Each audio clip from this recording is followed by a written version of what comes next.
देखो, महिला आरक्षण बिल के खिलाफ भारतीय जनता पार्टी, मूलतः महिलाओं के ही खिलाफ भारतीय जनता पार्टी, मैं तो कह रहा हूं प्रधानमंत्री जी एक नियम बनाइए कि मुर्दों से भी पूछताछ करने की इजाजत होगी ईडी और सीबीआई को।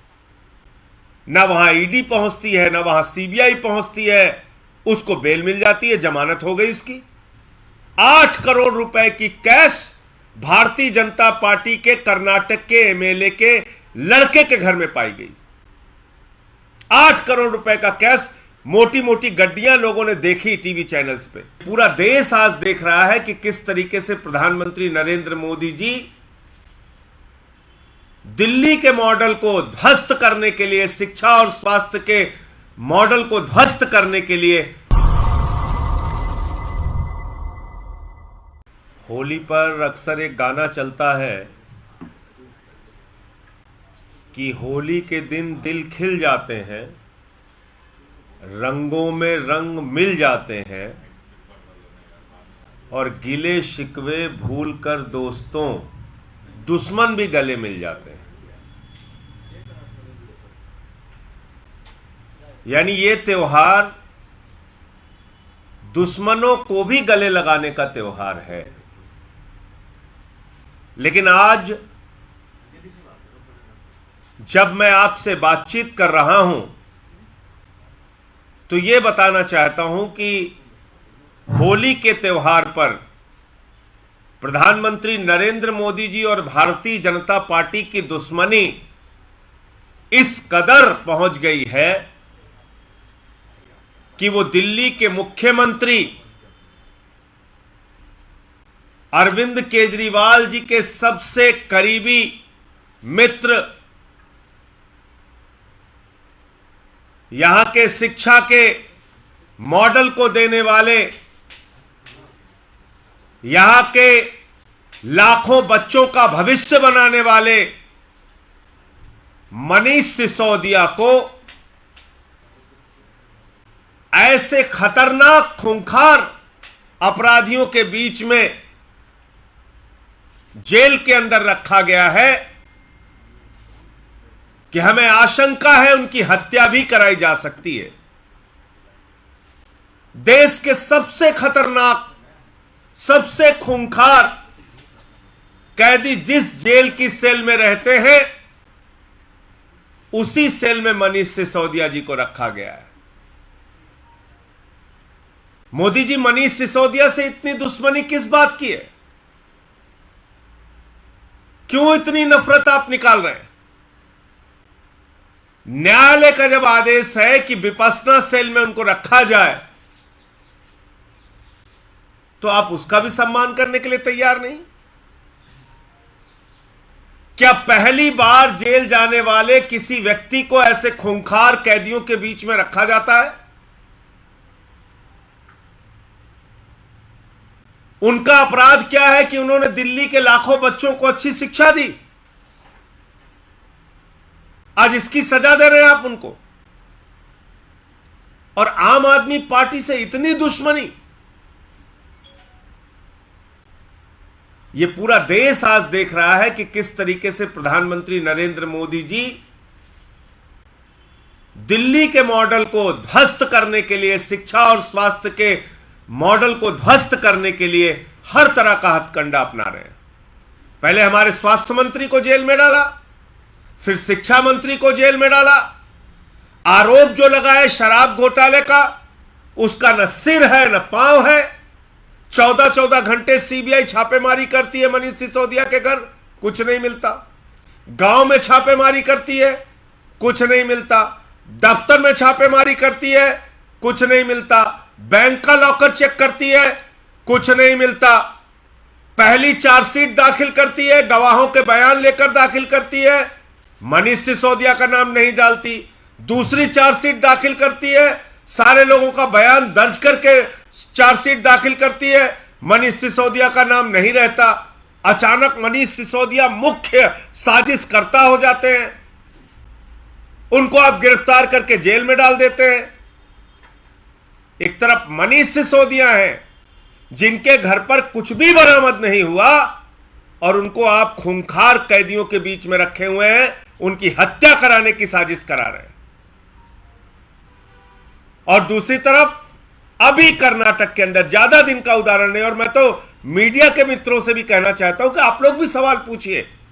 8 करोड़ रुपए की कैश भारतीय जनता पार्टी के कर्नाटक के एमएलए के लड़के के घर में पाई गई। 8 करोड़ रुपए का कैश, मोटी मोटी गड्डियां लोगों ने देखी टीवी चैनल्स पे। ना वहां ईडी पहुंचती है, ना वहां सीबीआई पहुंचती है, उसको बेल मिल जाती है, जमानत हो गई उसकी। तो क्या आप लोगों का और क्या इस देश के लोगों का मन, उनका ध्यान, उनका दिमाग इस घटना की ओर नहीं जा रहा है कि जहां बीजेपी एमएलए की बात हो, जहां 8-8 करोड़ का कैश मिले, वहां तुरंत जमानत मिल गई, न ईडी गई न सीबीआई गई। और मनीष सिसोदिया को आपने पकड़ के न्यायालय के आदेश के बावजूद ऐसे सेल में डाल दिया जहां पर उनकी हत्या भी हो सकती है, उनके साथ कोई भी घटना हो सकती है।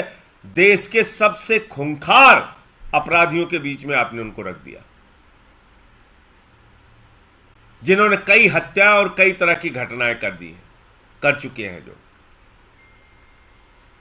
तो मैं तो ये कहना चाहता हूं प्रधानमंत्री जी से कि प्रधानमंत्री जी, अगर आप और आपकी पार्टी इतने ज्यादा नफरतों से भरे हैं कि दिन रात ईडी और सीबीआई का आप इस्तेमाल कर रहे हैं, सुबह उठो तब कोई एक खबर आ जाती है, यहां छापा वहां छापा, रात में सोने जाओ तब तक कोई दूसरी खबर आ जाती है, यहां छापा वहां छापा, सुबह उठो फिर ये न शिक्षा पे, न स्वास्थ्य पे, न बिजली पे, न पानी पे, न देश की उन्नति पे, न तरक्की पे, न विकास पे, कोई बात नहीं।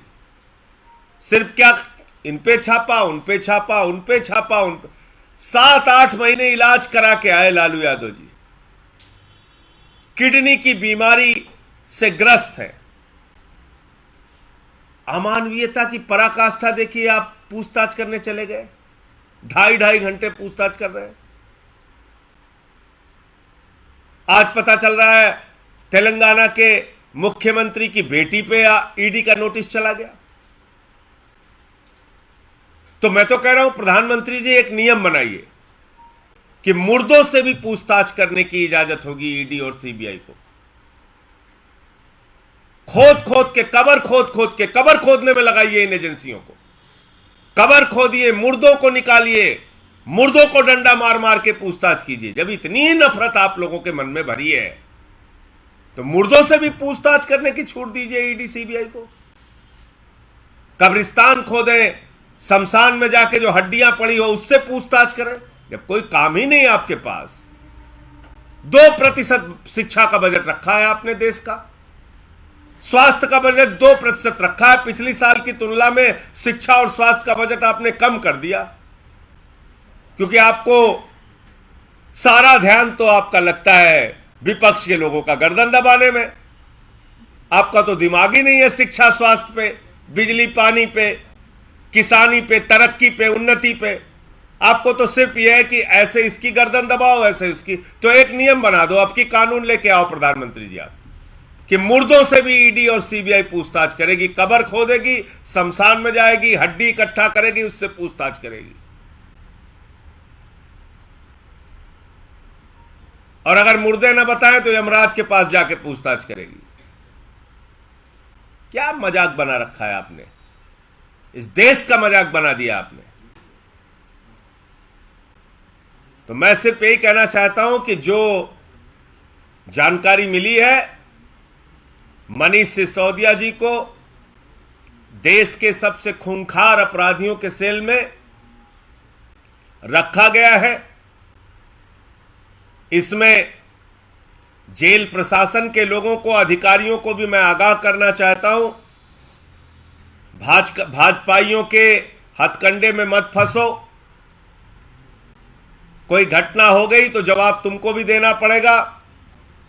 और तिहाड़ जेल वैसे भी बहुत संवेदनशील जेल है, आपको मालूम है। कई बड़ी घटनाएं जेल के अंदर हो चुकी हैं, हत्या तक की घटनाएं जेल के अंदर हो चुकी हैं।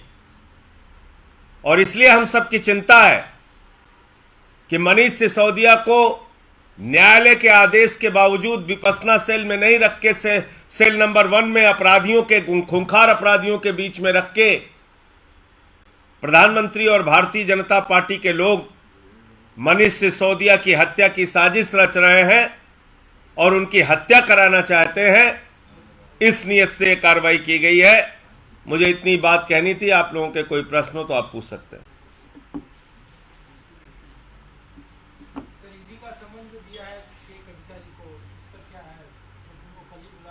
मैं तो आपसे कह रहा हूं कि भाई इस बार अभी 13 तारीख से सत्र आ रहा है, उसमें एक कानून लाना चाहिए कि ईडी और सीबीआई को कब्रिस्तान और शमशान में भी पूछताछ करने की छूट दी जाए। मुर्दा खोदो और मुर्दे से पूछताछ करो। जो सरकार देश के शिक्षा और स्वास्थ्य का बजट कम करती है, देश के सेना को कमजोर करने के लिए अग्निवीर लाती है, नौजवानों की जिंदगी के साथ खिलवाड़ करती है, उस सरकार को सिर्फ दिन रात एक ही चिंता है, इसको पकड़ो, उसको पकड़ो, उसको नोटिस, इसको नोटिस। रोज सनसनी फैलाओ। अपने दोस्त अडानी को लाखों करोड़ रुपए की लूट की छूट दो। हिंदुस्तान का कोयला लूट लो, गैस लूट लो, बिजली लूट लो, पानी लूट लो, एयरपोर्ट लूट लो, सी पोर्ट लूट लो, सब कुछ लूट लो। उसके पोर्ट पे ड्रग्स का धंधा कराओ, उस पे कार्रवाई नहीं होगी। बीजेपी के एमएलए के घर 8 करोड़ रुपए कैश पकड़ा जाए, उस पे कार्रवाई नहीं होगी। कभी केसीआर जी की बेटी को, कविता को नोटिस भेज दो, कभी 6-7 महीने इलाज करा के लालू जी आ रहे हैं, उनसे पूछताछ कराओ, लेकिन अपने मित्रों को बचाओ। यह है मोदी जी का फॉर्मूला। आप बताइए, मरणासन्न अवस्था में जो लोग हैं उन पे सीबीआई ईडी कार्रवाई कर रही है। गंभीर बीमारियों से ग्रसित जो लोग हैं, जिनको डॉक्टरों की सलाह पर कहा गया है कि भाई इनको अभी सुरक्षित रखना है, लालू यादव जी से सीबीआई पूछताछ कर रही है। और वो देखिए, भाजपा का एमएलए 8 करोड़ उसके घर पाया गया, छूट के बाहर हो गया। जमानत उसका बेटे के घर पाया गया, जमानत हो गई, निकल गया बाहर। ना ईडी गई, ना सीबीआई गई।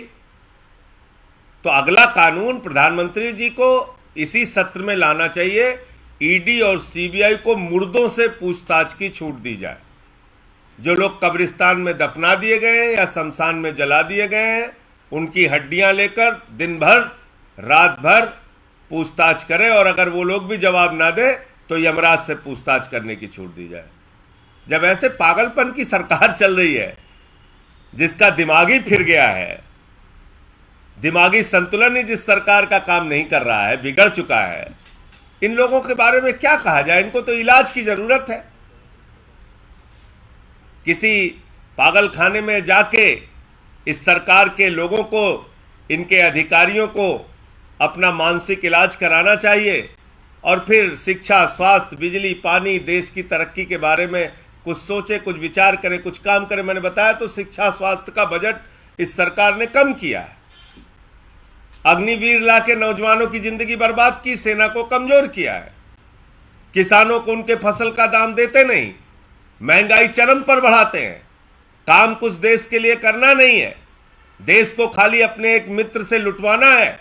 एलआईसी लूट लो, बैंक लूट लो, कोयला लूट लो, गैस लूट लो, एयरपोर्ट लूट लो, सी पोर्ट लूट लो, ड्रग्स का धंधा करो, देश बर्बाद करो। लेकिन मनीष सिसोदिया जो शिक्षा के लिए काम करेंगे, उनको पकड़ के जेल में डालो। सत्येंद्र जैन जो स्वास्थ्य के लिए काम करेंगे, उनको पकड़ के जेल में डालो।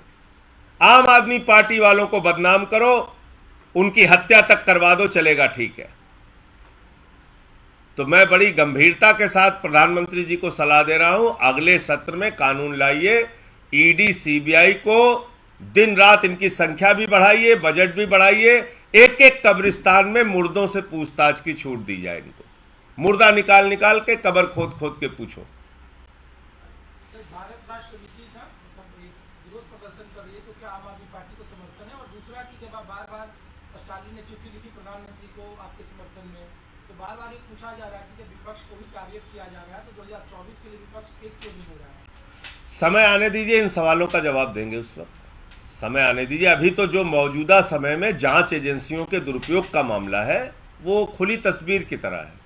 एक तरफ बीजेपी का एमएलए है, उसका बेटा है, जिसके घर पे 8 करोड़ रुपए की कैश बरामद होती है, मोटी मोटी गड्डियां टीवी चैनल पे चलती हैं, दिखाई जाती हैं। उसके घर ना ईडी जाती है, ना सीबीआई जाती है, ना उसको कोई गिरफ्तार करता है, उसको बेल मिल जाती है, जमानत मिल जाती है। दूसरी तरफ मनीष सिसोदिया है, जिनके घर पे कुछ भी बरामद नहीं होता, गांव में कुछ नहीं बरामद होता, दफ्तर में कुछ नहीं बरामद होता, बैंक के लॉकर में कुछ नहीं बरामद होता। उनको आप जबरदस्ती जेल में रखे हुए हैं, जिनका नाम पहली चार्जशीट में नहीं, दूसरी चार्जशीट में नहीं, विपसना सेल में उनको रखने के लिए कोर्ट ने कहा, बावजूद इसके आपने उनको खूंखार अपराधियों के बीच में उनकी हत्या कराने की नीयत से रखा। तो अभी तो मामला ये है सामने। जी 10 तारीख को खड़का जी का प्रोटेस्ट है, वो वुमेन रिजर्वेशन बिल के लिए लाने की पार्लियामेंट में। अभी तो आज खड़का जी को ईडी से नोटिस मिला, ये सारे मामला कैसा जाए? देखो, महिला आरक्षण बिल के खिलाफ भारतीय जनता पार्टी, मूलतः महिलाओं के ही खिलाफ भारतीय जनता पार्टी है। तो महिला आरक्षण बिल को लेके जो उनका प्रोटेस्ट था, उसके पहले की ये कार्रवाई कहीं ना कहीं उस आरक्षण की आवाज को, महिला आरक्षण बिल की आवाज को दबाने की एक कोशिश भी है।